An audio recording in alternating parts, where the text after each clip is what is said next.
വാങ്ങി വായിച്ചു. എന്നിട്ട് അവസാനത്തെ വാചകം വായിക്കുമ്പോ അലവി തെക്കുബീറില്ല. ആളുകൾ കേൾക്കാതെ കമ്പനി കണ്ടോളി.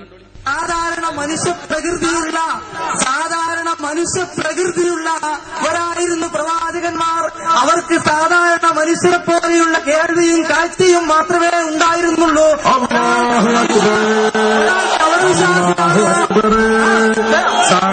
കപടവിശ്വാസിയാണോ അല്ലേ എന്ന് തിരിച്ചറിയാനുള്ള ഒരവയവവും ലഭിക്കുണ്ടായിരുന്നില്ല. അതിന് അല്ലാഹുവിന്റെ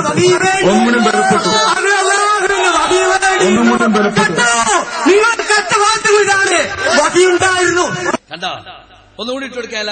അലവിന്റെ കള്ളത്തൊക്കെ വീർ ഒന്നുകൂടി കേൾക്കട്ടെ. അതിന്റെ സാധാരണ മനുഷ്യ പ്രകൃതിയുള്ളവരായിരുന്നു പ്രവാചകന്മാർ. അവർക്ക് സാധാരണ മനുഷ്യരെ പോലെയുള്ള കേൾവിയും കാഴ്ചയും മാത്രമേ ഉണ്ടായിരുന്നുള്ളൂ.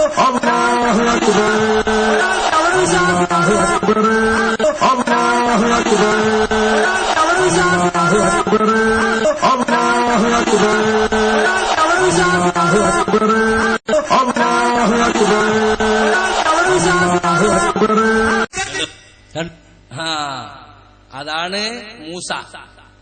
കടവത്തൂർ കോളേജിൽ പഠിച്ച എന്റെ ശിഷ്യൻ ചോദിച്ചപ്പോ അപ്പുറം വായിക്കാൻ പറഞ്ഞു. ശബാബ് കൊടുക്കുന്നില്ല. വളരെ പ്രയാസങ്ങൾ ഉണ്ടാക്കി ഞങ്ങൾ കുട്ടികൾക്ക്. ഇവിടെ പ്രസംഗിച്ചെന്താ, ഞങ്ങൾ മുഖാമുഖം നടത്താം, നിങ്ങൾ രോമത്തിന് പോലും കേടുപറ്റുകയില്ല.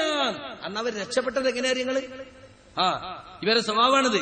കട്ട് വായിച്ചപ്പോ അത് പിടികൂടി, അപ്പുറം വായിക്കാൻ പറഞ്ഞു. എന്നിട്ട് ആ വാചകം വരുമ്പോ എന്ത്, ഒരാൾ കപടവിശ്വാസിയാണോ അല്ലെന്ന് തിരിച്ചറിയാനുള്ള അവരെയും നബിക്കുണ്ടായിരുന്നില്ല. അതിന് അല്ലാഹുവിന്റെ വഹയി വേണ്ടിയിരുന്നു. വഹയ്യനെ നിഷേധിക്കുന്നു സ്ഥാപിക്കുക ജനങ്ങളുടെ മുമ്പിൽ. തൊട്ടടുത്ത വാചകത്തിന് വഹയുണ്ട് എന്നാണ്. അത് കേൾക്കാതിരിക്കാൻ വേണ്ടി എന്റെ കള്ള തെക്കുബീർ. നിങ്ങളെ തെക്കുബീറൊക്കെ ഇതിന് തന്നെയാണ്. നിങ്ങളെ തെക്കുബീർ